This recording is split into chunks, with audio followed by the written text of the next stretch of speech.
Hello，大家，我哋今日嚟讀東東請客。東東請客，東東請了花貓、小狗、白兔和青蛙來玩。貓仔、狗仔、兔仔、青蛙仔。東東請花貓吃蘿蔔，東東請白兔吃骨頭，東東請小狗吃小蟲，一條兩條三條四條五條小蟲。東東請青蛙吃魚，東東說：媽媽，為什麼它們都不肯吃東西呢？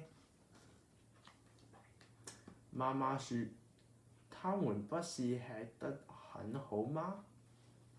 故事就講完啦，多謝大家，下次見啦。